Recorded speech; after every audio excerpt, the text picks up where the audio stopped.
two groups, two minority groups. One are Hispanic Americans, and the other will be the Asian Americans. They're not in any specific order.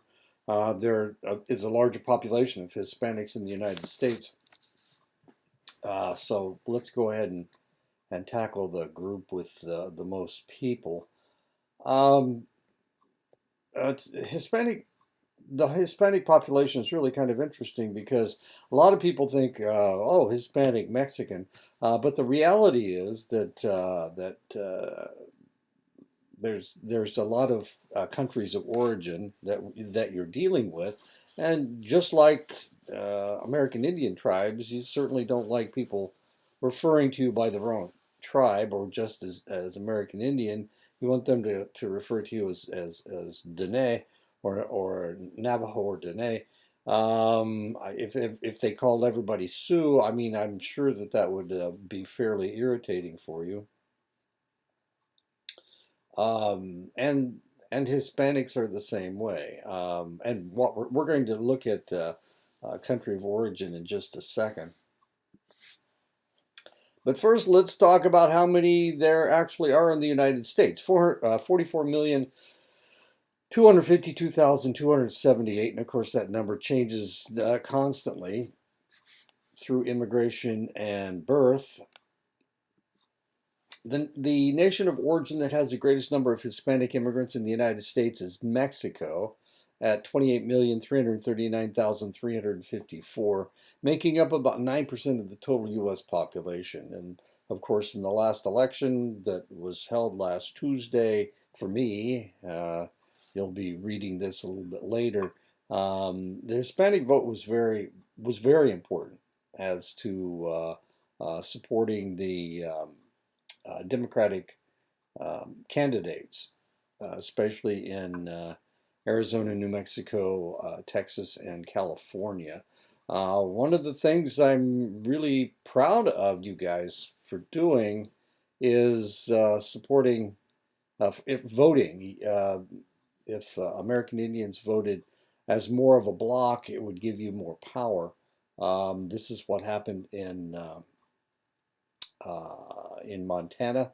They were able to create a fairly staunch block of voters, and they have been able to get some things done up in Montana that they haven't been able to get done before. So the largest population in the United States of Hispanic people are of Mexican origin. The second largest group are the Puerto Ricans. They represent the second most populous group of Hispanics in the United States at 3,987,947. And this is where Puerto Rico is. As you can see, this is Florida, there's Cuba, and there's Haiti and Dominican Republic. And Puerto Rico is not a very large place. One of the interesting things about Puerto Rico is it has the most people per square mile of any place on Earth, if I remember correctly. So it's a fairly crowded place. Um, but then again, most people live in the cities, so there's some fairly open rural areas in Puerto Rico as well. Cubans are the third most populous Hispanic group in the United States at 1,520,276. Most of them moved right over to Florida, so there you go. My wife has a cousin who married an individual who was a Cuban immigrant, and Cuba is much larger than, as you can see, it's much larger than Puerto Rico. But of course, it is a country unto itself. The fourth largest group of Hispanics come from the tiny Central American country of El Salvador. 1,371,666 El Salvadorians live in the United States. And El Salvador, of course, is, wait a minute, let me find it. El Salvador, this tiny little place here. Belize is small. I've been to Central America on a Fulbright trip. We went to Guatemala, and it's right next door to El Salvador. At the time, Guatemala, well, this place has been in revolution had been in revolution since the turn of the 21st century. When we got there in 2003, the Civil War had just ended in Guatemala, and we were one of the first groups to go in. And as tourists. I don't want you to think anything else was happening. But yeah, we were one of the first groups to go in as tourists. Interesting. It's a very interesting place. They really weren't used to seeing tourists because they hadn't had any tourists for about 15 years since they had been in Civil War that long. And El Salvador, of course. Since the Reagan era, El Salvador has been in Civil War as well. And that's one of the reasons why so many people have immigrated from El Salvador because of all the fighting going on in that area. Individuals from the Dominican Republic make up the fifth most populous group of Hispanics in the United States at 1,217,225. This is the Dominican Republic is the right half of this island. Hispaniola, I think, is the name of that island. And the other half is Haiti, as curious as that is. And there's Puerto Rico, as you can see, it's fairly small. Jamaica's actually maybe a little bit bigger. Okay, lots of islands. Sixth largest group of Hispanics who have immigrated to the United States are Colombians. 801,363 Colombians have immigrated from Colombia, and this is Colombia right here. We visited South America and Guatemala when I was on my Fulbright trip. This is Peru where we visited. That's Colombia. Colombia has had a lot of problems with drugs because of that's where cocaine is grown in that area. Hispanics became the majority minority in the United States in 2004 for two reasons. They have a high birth rate, but the main reason is because of immigration. The number of Mexican Americans in the United States doubled from 1990 to 2005. By 2050, it is projected that 1 out of every 4 Americans will be Hispanic.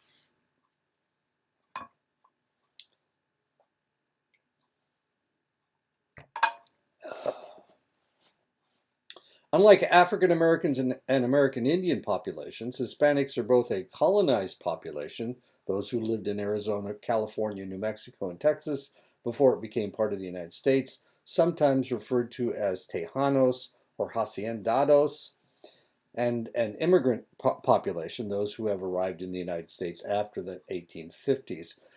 So it's really kind of curious.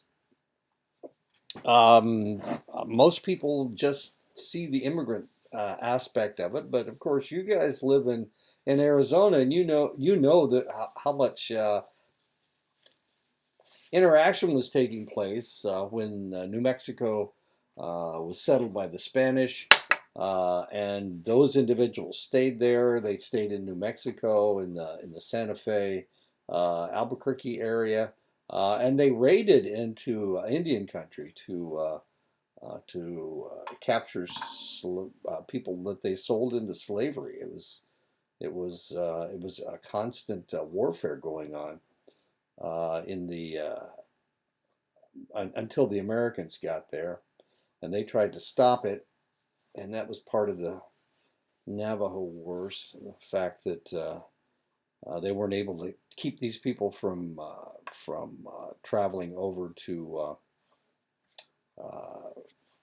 western New Mexico and eastern Arizona and raiding into your area. Hispanics are partly an ethnic group because they are identified by cultural characteristics such as language, and a racial minority identified by their physical appearance. Most Mexican and Central and South Americans combine European ancestry with Native American ancestry, and thus have some European features and some indigenous American ancestry. However, many people from the Caribbean area, where there are numerous sugar plantations such as the Dominican Republic, Cuba, and Puerto Rico, have a mixture of European, African, and Native American ancestry. Of all the groups in the United States, Hispanic Americans may be the most difficult to label with a general term. While European Americans accept just about any term used, white, Caucasian, European Americans, people of Hispanic ancestry don't always agree on what term is the most accurate or the least pejorative. The problem is that the federal government needs to use a general term to identify this population. So while it would be more agreeable to people to be referred to by their country of origin, the federal government must come up with a non pejorative term that encompasses the entire minority.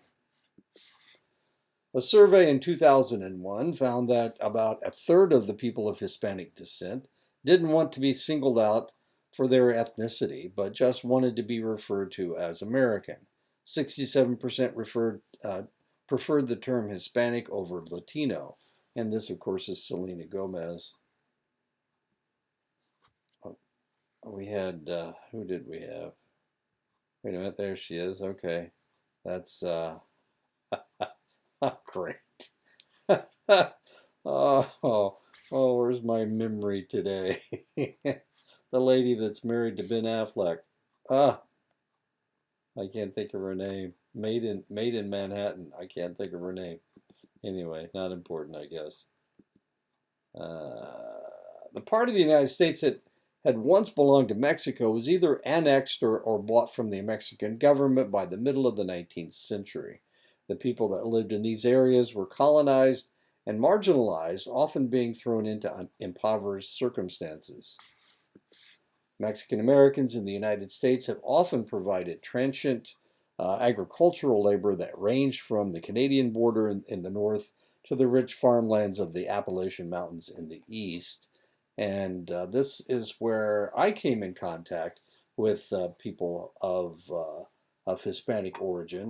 They're fruit pickers and vegetable pickers would come through our area.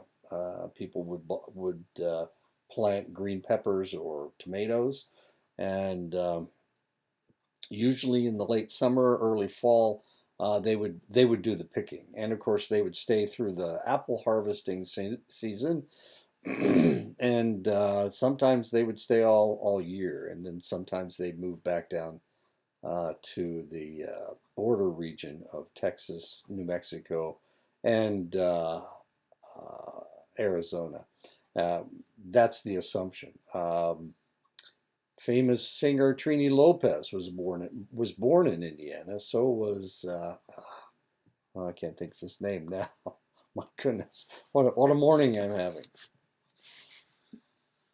Anyway, that's where I came in contact with Hispanics. The first time I came in contact with Hispanic population. The interesting thing is that their food didn't come with them. I find that rather interesting. Of course, this is before Taco Bell and Taco John's. First time I ever tasted Mexican food was when I was in the service.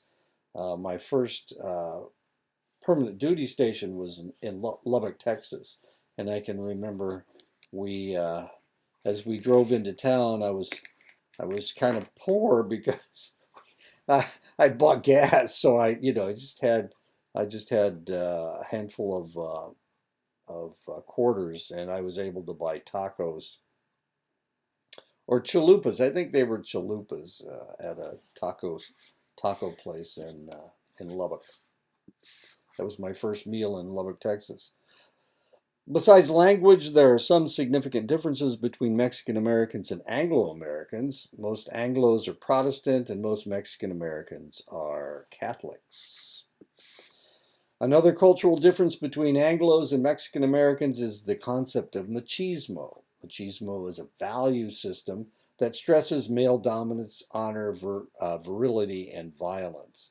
However, while some may interpret machismo as negative, it also encompasses male dignity in the context of being a good provider and a respected father. Mexican Americans tend to place a great deal of value on family relations and obligations. Strong family ties provide a support network that tends to be a great deal closer than people from the more individualistic dominant cultures. Mexico and the United States maintain a 2,000-mile long border. Whether because of social structure or political problems in Mexico, the United States has developed economically where Mexico has struggled as a third world country with frequent social unrest. Along with their greater birth rate and anemic economy, Mexican immigration across the United States border has been constant and sometimes fairly heavy. U.S. businesses in the Southwest have used Mexico as a source of reserve labor for the past century. When the economy was bad in the United States, there has often been pressure in the United States not only to stop Mexican immigration, but to expel illegal immigrants. This pattern has replayed itself in the 1930s, 1950s, 1980s, and throughout the 21st century. As the United States entered its anti-communist peak in the early 1950s, immigrants became the target. In an anti-illegal immigration movement in the 1950s, Operation Wetback saw raids to businesses and even private homes. In all, 4 million Mexicans were deported, though some were actually American citizens. Unfortunately, legal and civil rights were often ignored during the roundup, and it was quite a mess.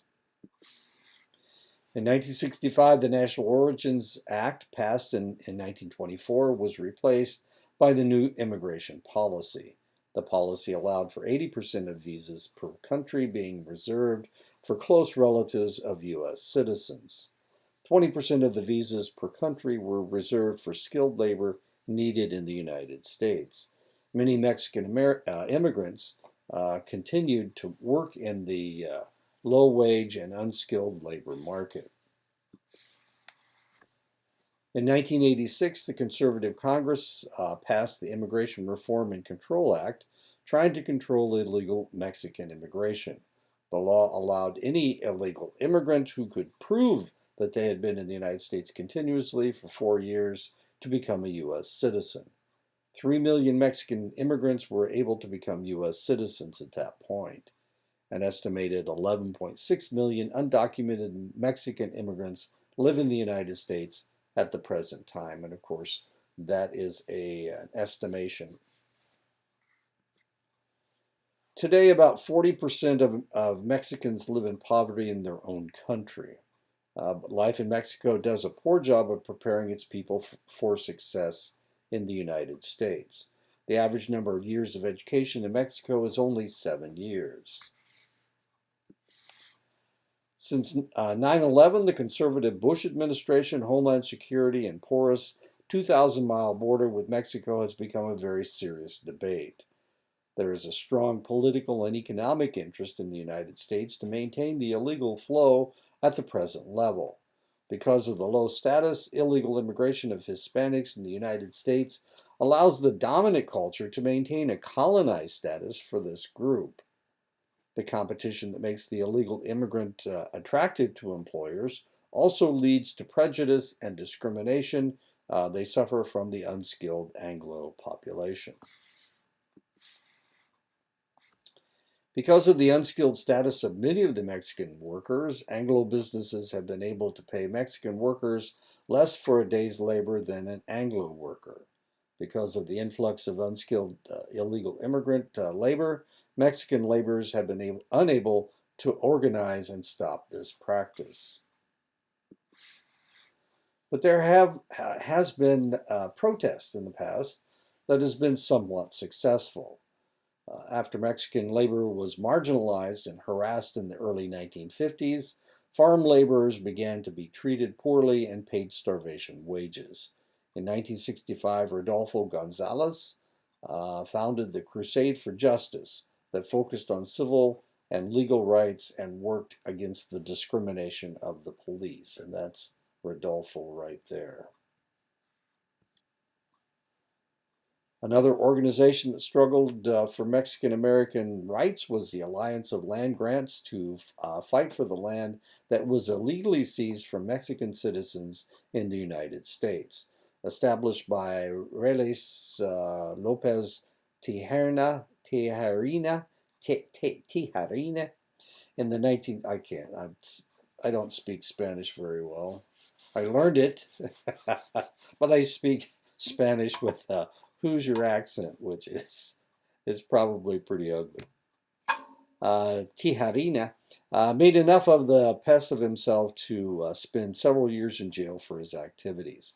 Another pesky activist was Cesar Chavez, who organized labor strikes with Mexican farm laborers for the United Farm Workers.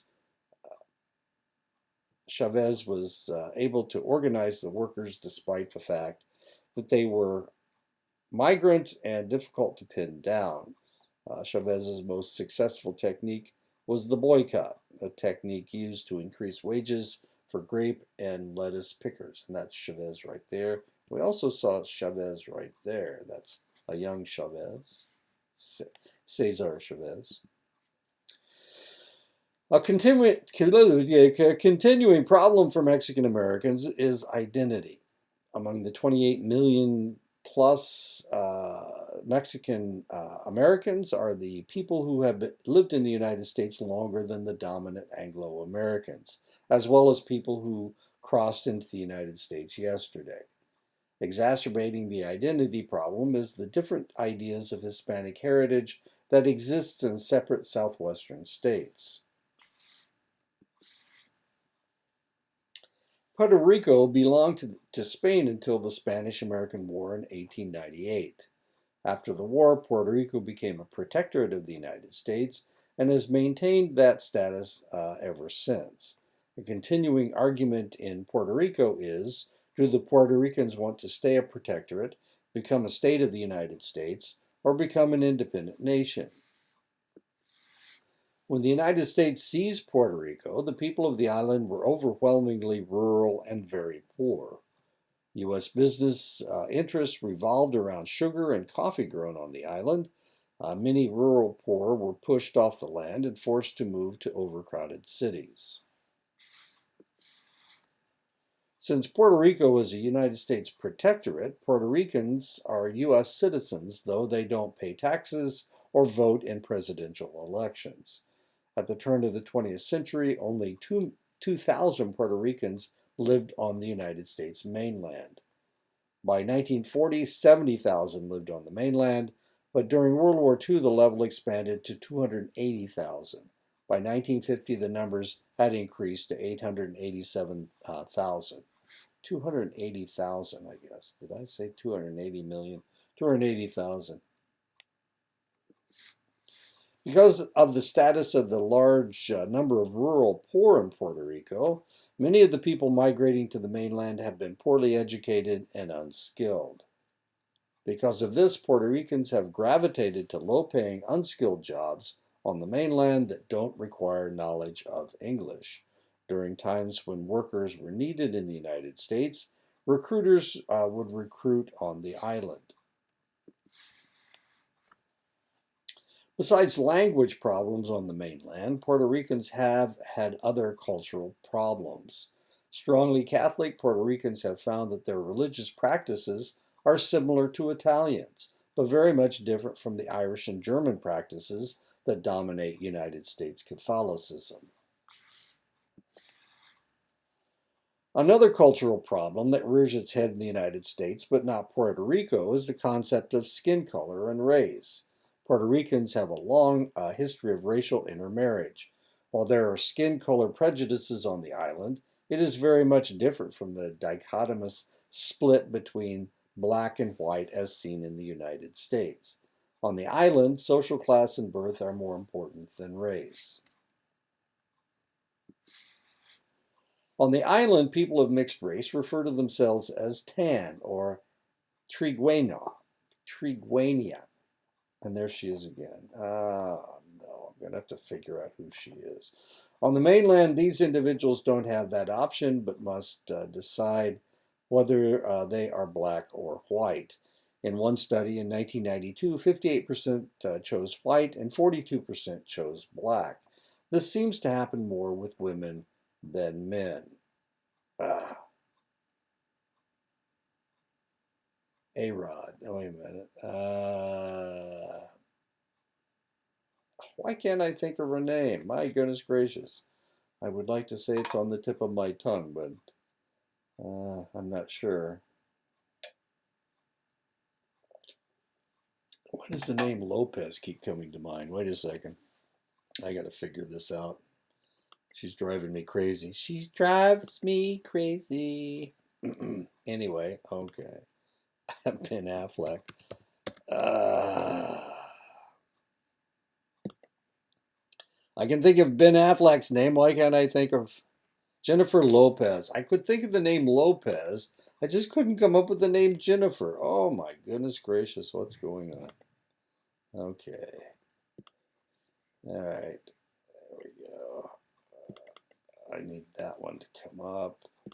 Now I need this one to go here. Okay, this is where we are. Okay, Jennifer Lopez. Thank you, Jennifer. At present, the island of Puerto Rico is one of the most densely populated areas on Earth, with 1,100 people per square mile. 3,800,000 people live on the tiny island, and almost 4 million live on the mainland. So, as you can see, there we go. The United States began to try to acquire Cuba. Now we're going to talk about Cuba. The United States tried to acquire Cuba from Spain from the 1780s until the Spanish-American War in 1898. Part of the reason for the Spanish-American War was the Cuban War for Independence from Spain, which the United States joined on the side of the rebels, which is against international law, of course. Spain was defeated in that war, and the United States had their opportunity to keep the island. Of course, they didn't, since that was their excuse for entering the war in the first place, was helping liberate Cuba, so they couldn't take it over, or it would have looked really, really bad. From 1898, when Cuba gained their independence, until 1958, when Castro was able to overthrow the corrupt regime of Batista, the United States maintained heavy involvement in the island's politics and economics. A handful of families on the island owned almost everything, and life was bare subsistence for the poorer classes. Until the 1950s, few Cubans immigrated to the United States despite the squalid conditions on the island. Less than 50,000 Cubans lived in the United States in 1950. When Castro overthrew Batista in 1958, he began to reconstruct the Cuban government as Marxist and socialist. The upper and middle classes, but especially the upper classes, lost political power and fled to the mainland. And that's Castro right there. That's Che Guevara. I think that may be Raul. That may be his brother. He just died not very long ago. And that's Castro right there. Big enemy of the United States starting in 1950. As soon as he declared the fact that he was going to be create a communist government, the United States was really, really against him. Most of the first Cuban immigrants brought most of their liquid assets with them, and so they were able to establish themselves very comfortably in the United States. And this is what happened in Miami. And this is why Little Havana exists in Miami, because a lot of the individuals coming over had lots and lots of money. They were, I don't have a picture of it. Okay. Anyway, they were wealthy. And then things changed a little bit. Immigration from Cuba to the United States has been sporadic since 1958, sometimes closed completely, sometimes open. Most Cubans are conservative politically and live in southern Florida in the Miami area. 67% of Cuban Americans live in Florida, and they make up 52% of the population in the Miami area. And the reason George Bush is kissing this lady on the forehead is because that is his sister-in-law. She is married to Jeb Bush. I remembered somebody. Cameron Diaz. Okay, Cameron Diaz is also Cuban American. And that's the reason Cameron is in that picture. It's a young picture of her when she was younger. Like Jewish Americans, Cuban Americans are an enclave minority. The majority of businesses in and around Miami are Cuban American owned. Because of their enclave status, Cuban American immigrants have been able to find good employment after arriving in the United States by tapping friends and relatives in Little Havana. As a matter of fact, the Miami uh, the Miami Marlins baseball stadium is right in the middle of Little Havana. I've been there. It's really kind of interesting. Getting a parking place is a little interesting. The Dominican Republic is the larger country on the island of Hispaniola. Haiti is the other country, of course. Agriculture is the main industry on the island. People on the island average only 5 years of education. Dominicans are some of the most impoverished immigrants coming to the United States. Dominicans tend to be unskilled and are willing to take jobs on the lowest rungs of the U.S. economy. Many Dominicans are undocumented, which adds to their problems. Language barriers exacerbate the problem of assimilating, and of course, they speak Spanish. On the other side of the island, and on Haiti, they speak French. So over here, they speak Spanish, and over here, they speak French. El Salvador is a tiny country in Central America that has recently provided a large influx of both legal and illegal immigrants to the United States. A brutal civil war started in El Salvador in the 1980s that was exacerbated by the staunch anti-communist administration of Ronald Reagan. Since the Salvadorans couldn't get refugee status because of the conservative government at the time, they had to find their way into the United States in any way possible, and that was immigrating, that was sneaking across the border. Despite the government's unwillingness to admit the problems in El Salvador, Salvadorans were able to flock into the United States.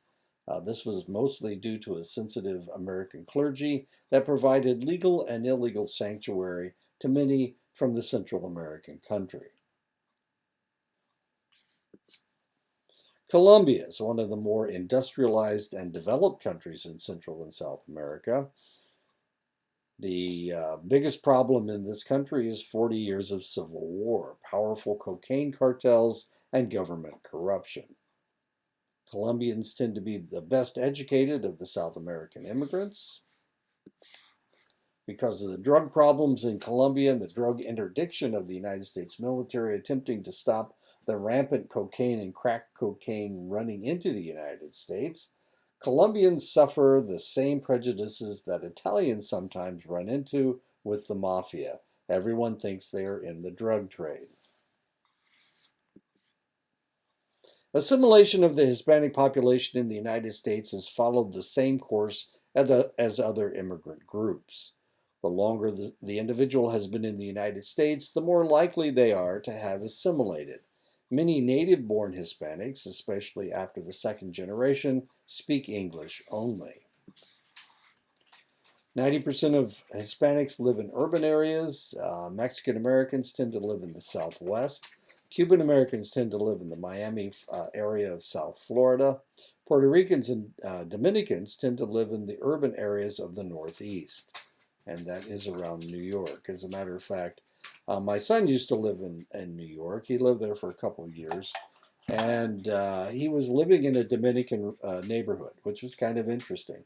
Once they figured out who he was, and once they discovered that he wasn't some kind of a jerk, he could park his truck. He had a pickup truck. He could park his truck there, and somebody would watch it for him. Everybody watched it for him, as a matter of fact, because he became part of the neighborhood, which was I thought was kind of cool. Hispanics, especially new immigrants. Of course, my son. I raised my son mostly in Nebraska, so he didn't understand prejudice very well. Uh, just a really nice kid, and when he went to New York, he could have run into all kinds of crazy stuff with people that wanted to rip him off, but here to he was lucky enough to live in a Dominican neighborhood. It wasn't a very nice apartment, but at least he had people watching his pickup truck. Of course, in Nebraska, everybody drives. In New York City, nobody drives. This wasn't actually in New York. It was actually in New Jersey, and he had to go into New York to work. But the Dominicans were really nice to him, just really nice to him. Took care of him, and I appreciate that. Hispanics, especially new immigrants, tend to be the minority with the least education. Only 45% of Salvadorans have a high school diploma. However, Colombians and Cuban Americans tend to be as well educated as non Hispanic whites. Part of the problem may be continued discrimination in education. Hispanics tend to vote at lower levels than any other group in the United States except for American Indians. Still, Hispanic American representation in Congress is below census percentages, but is actually higher than most other minorities, including blacks and Asians. And that is the end of the chapter on, or the lecture on Hispanic Americans. Now I'm going to talk about Asian Americans, and this is kind of another ugly situation. They ran into a lot of prejudice coming into the United States. The numbers: Chinese Americans, 1.2% of the population; Filipinos, 1% of the population; Asian Indians, 0.9% of the population; Vietnamese, 0.5% of the population; Koreans, 0.5% of the U.S. population; Japanese, 0.4%. For a total of 4.5% of the population of the United States are Asian American. There was a large influx of Asian immigration from the end of 1848 until the late 1800s. In fact, there was a fear that Asian immigration would flood the United States with undesirables. While interpretation of Asian by Americans primarily referred to the Chinese, fear of a huge influx of immigrants led to a backlash against the Chinese that started in the 1870s and was touted as the Yellow Peril. In 1882, the Chinese Exclusion Act was passed, which virtually stopped most of the immigration from Asia to the United States. The bill was renewed every year, and in 1924, the Immigration Act was passed, halting all immigration from Asia. Both anti-immigration bills were rescinded in 1943 during World War II, when the Japanese used the anti-immigration bills as propaganda to support their war effort as a plan to enhance Pan-Americanism or Pan-Asianism. The idea was the Japanese said, we need Asians to control Asia. Wouldn't it be great if we could kick out all of these foreigners, all these round eyes, all these people that don't look like us? Let's just get rid of those guys, and hey, we'll take over for you. And of course, but they were fairly ruthless when it came to taking over. So this Pan-Asian movement was not very popular with anybody that had anything to do with the Japanese military. Mainly because the Japanese military was fairly ruthless. The United States, in the meantime, was trying to create a Chinese army in South Asia to stop the Japanese from seizing all of Asia. In essence, what were trying to keep them out of Malaysia, and where the rubber came from, and India, where the English had a lot of money invested.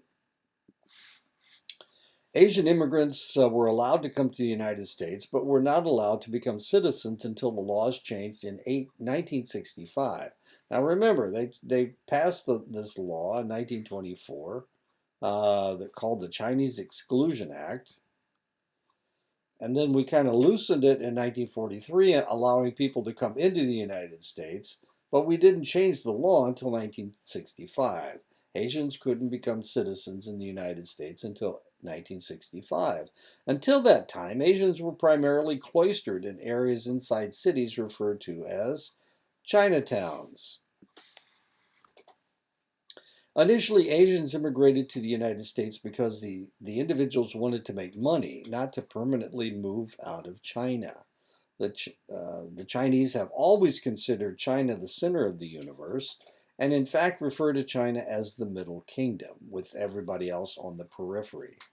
Most of the early immigrants were male and were here for their wages. They always planned to return to China. Because the immigrants planned to return to China, they didn't bring their wives. By the end of the 19th century, the ratio between males and females was 25 males to 1 female. Through the 1920s, first generation immigrants accounted for 2/3 of the Asian population. Because of the venom against the Asians throughout the late 19th century through the middle 20th century, the Chinatowns became havens for Western hate. Within the Chinatowns, Chinese social structures prevailed in the form of food, dress, language, values, and religion. Chinatowns were arranged around family and clan groups called huiguan that were based on regions and districts in China. However, secret societies called tongs developed to control the Chinatowns. Because the Chinese weren't citizens and they were mostly squatters wherever they were, police rarely invaded the area. Due to the Tong Wars, different dress, and difficult language, Asians became known as exotic, mysterious, and dangerous. Wherever there was a dearth of labor or an unfilled small business opportunity, Asians were able to fill the void.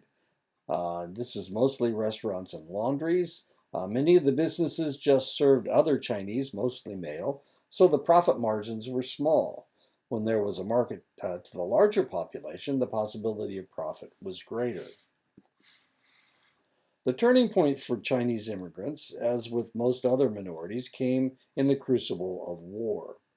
While a handful of Chinese fought for the United States during World War I, about 8,000 served with the United States forces during World War II, despite their lack of citizenship and similar appearance to the non-initiated to the Japanese. And of course, Chinese really don't look that much like the Japanese if you know what you're looking at. These are Chinese women, and this is a Chinese fellow, and they don't look the same as the Japanese. With the removal of immigration restrictions after World War II, more females came in from China, and the ratio of male to female Chinese in the United States decreased. Women coming in and second and third generation Chinese women broke with tradition after the war and sought their education. By 1960, more Chinese men were seeking advanced education in the United States, similar to the U.S. population in general. After the 1965 citizenship changes, more and more Chinese immigrated to the United States. While the Chinatowns were still alive and well and primarily service the local Chinese community, more and more of the group are moving away from their traditional enclaves and joining the general population. The Japanese. Japanese immigration into the United States didn't start in earnest until after the passage of the Chinese Exclusion Act in 1882. From 1882 until the 1960s, Japanese Americans were the majority group of Asians in the United States. Unfortunately, the Japanese Americans suffered bleed-over discrimination from the fear of the Chinese. The Japanese seemed to assimilate easier into the American framework by more readily adopting Western dress and custom.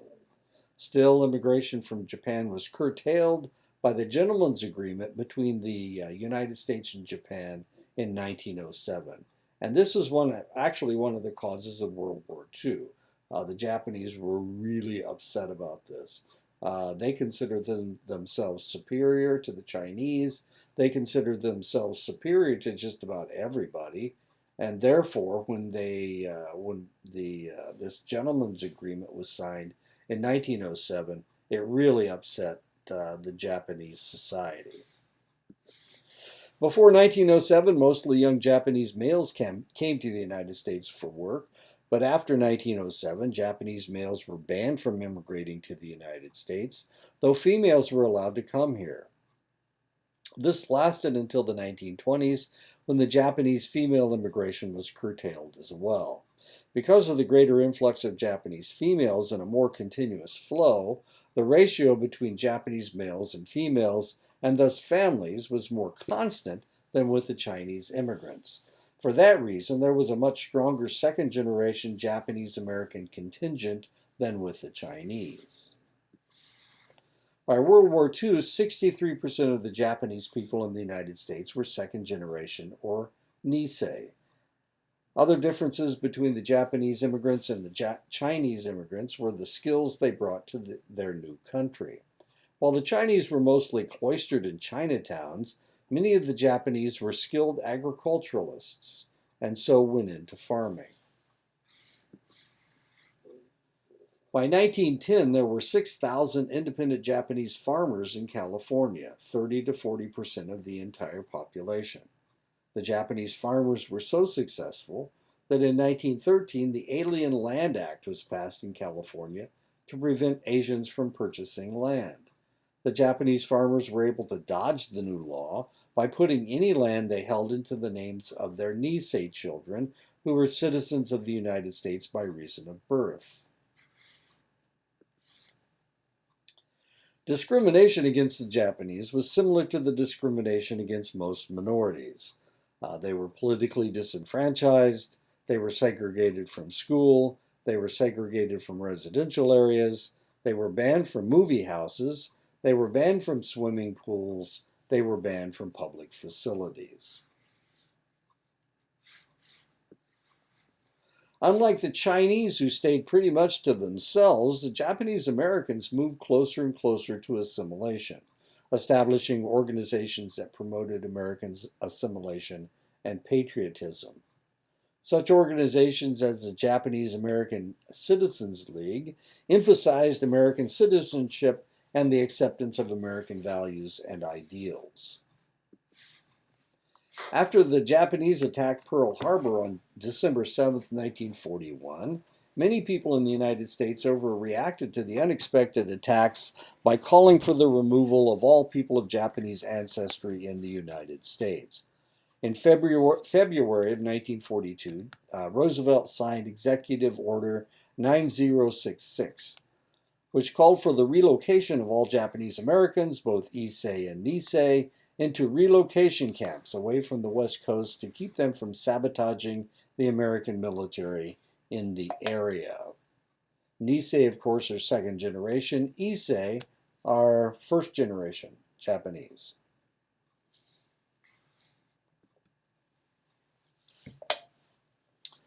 110,000 Japanese Americans were relocated from the West Coast to relocation camps away from the coast. Relocated persons were given short notice and had a difficult time to secure their homes, businesses, and belongings. They were only allowed to bring along what they could carry. The evacuation lasted the entire war. Life in the camps was overcrowded, boring, and monotonous, with little possibility for privacy. Traditional Japanese life was disrupted as Japanese girls were able to meet Japanese boys away from the traditional arranged marriage structure. The only escape for any of the young men was to volunteer for military service against the Germans. 25,000 Nisei volunteered for military service. And there are pictures of the relocation. And that's a relocation camp. And there's where all the relocation camps were. There are two in Arizona, Gila River and Poston. This is where Riverside National Cemetery is, and I worked at Riverside National Cemetery. It had been Manzanar before. Um, anyway, that's Tule Lake up in California, Minidoka in Idaho, Topaz in Utah, Heart Mountain in Wyoming, Grenada or Amachi in Colorado, and I guess there were two in Arkansas, Roxborough and Jerome, as weird as that seems. One unit made up of primarily Asian Americans was the 442nd Combat Team, a unit that fought unattached to any Army group. The unit became the most highly decorated unit in U.S. history, military history, with 21 of its members winning the Congressional Medal of Honor. By the end of World War II, the internment camps were closing, and the Japanese Americans had shown themselves to be worthwhile patriots. But when they returned to their homes, they found that their business had been looted and their homes housed other people. Japanese lives had changed markedly. The Issei had lost their control of the community to the Nisei. The Japanese language had been replaced in the camps by English. Japanese females became more independent. After World War II, the United States paid the surviving Japanese Americans reparations for the losses they suffered while being interned. About 1 out of every 4 Japanese Americans were given a portion of $38 million to compensate them for their losses. This only amounted to a fraction of the losses that they incurred. By the 1960s, Japanese Americans moved out of agriculture and into the professions, and in fact represented a greater percentage of professionals in their ranks than whites. Third generation Sonsei and fourth generation Yonsei Japanese Americans enjoy one of the highest statuses of any minority group in the United States. Since the 1960s, approximately 300,000 Asians have immigrated to the United States every year, accounting for approximately 30 to 35% of the total immigration. While many Asian professionals, such as doctors, are seeking a larger paycheck and the more comfortable situation, the majority of Asian immigrants are undereducated and low skilled. The impetus behind Asian immigration within the last 50 years has been the recurring conflicts in Southeast Asia. The Korean War from 1950 to 1954 opened that area of the continent to the United States military bases that expanded with the war in Vietnam from 1963 to 1975. Asian GI wives were prevalent from the 1950s through the end of the 1970s. As soldiers came back from occupied Japan after World War II, Korea, Taiwan, Vietnam, the Philippines, and Thailand with regularity. And there is Asia. Europe is over here.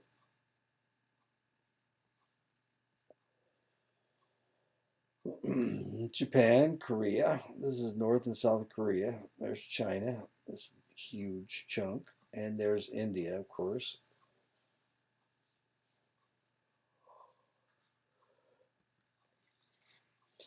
India is the second most populous country in the world. Literacy rates in India run just above 60%. However, there are as many highly educated Asian Indians as there are people in the United States. Well over 100 languages are spoken in India, but the language of the educated is English. Asian Indians didn't really begin to immigrate to the United States until the 1980s. But the flood has been so intense in the last 30 years that Indians make up the third most numerous Asian groups in the United States after the Chinese and Filipinos. Indians immigrating to the United States tend to be highly educated and skilled. India is a very crowded country, and because of that, the vast majority of immigrants to the United States live in large cities, becoming professionals or small business owners. While Koreans have been immigrating to the United States since the beginning of the 20th century, their numbers stayed small until the influx of Korean war brides after the Korean War. With the placement of a substantial number of U.S. troops in Korea, immigration continued to increase from the 50s until 2000. Unlike other Asians, a high percentage are Christian and immigrate to the United States as families. Korean immigrants do tend to live in enclaves in the States and are supported by the Korean community built around the various churches. Koreans tend to be better educated than most other Asians and come to the United States as professionals or small businessmen. Koreans have bought into many local small convenience stores in cities on the West Coast and are a fixture in many minority neighborhoods. The United States took over the Philippines during the Spanish-American War in 1898. Unfortunately, the combat between the United States and the Filipinos lasted off and on for the next 40 years, until the invasion of the islands by the Japanese.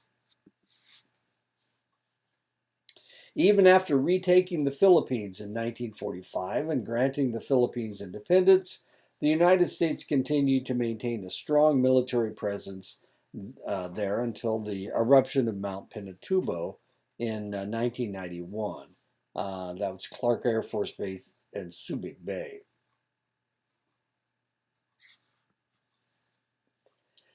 In 1910, there were fewer than 1,000 Filipinos in the United States.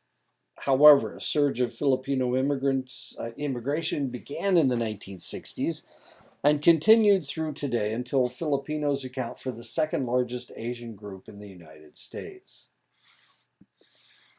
Filipinos first began immigrating to the United States as unskilled laborers and, in fact, served as Navy stewards to admirals until the 1970s. More recent Filipino immigration has found an influx of professionals, especially in the medical field.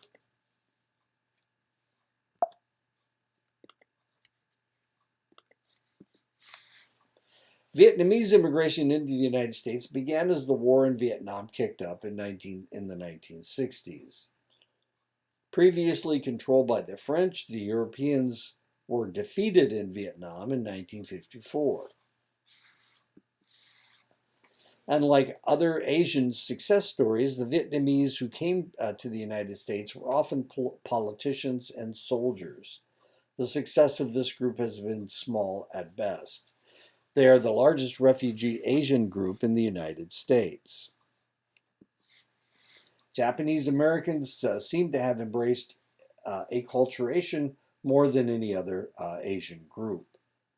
Chinese Americans ghettoed in the Chinatowns continue to be the least acculturated of the Asian immigrants. Japanese and Filipino Americans are the most likely to speak English only in their homes.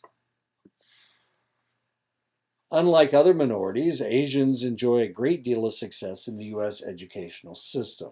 In fact, except for Vietnamese immigrants, Asian immigrants are more successful educationally than the dominant white culture. Asians graduate from high school at a higher rate and acquire college degrees at a higher percentage than whites. Chinese and Japanese immigration to the United States began expanding about the time that Southern and Eastern Europeans started their large influx into the United States. Yet Europeans were accepted sooner into the general fabric of the American society. And of course, you have to ask yourself the question, why? Why in the world were Southern and Eastern Europeans, as denigrated as they why were they more acceptable than Chinese and Japanese immigrants? And the answer is because they look different. Race is one obvious answer as to why Europeans were more acceptable to Americans, but it isn't the only reason. The Europeans also landed in the industrialized, labor hungry East Coast, where unskilled labor was devoured by ever expanding manufacturing needs. Asians landed on the West Coast, where there were few jobs and few immigrants to deflect the prejudice.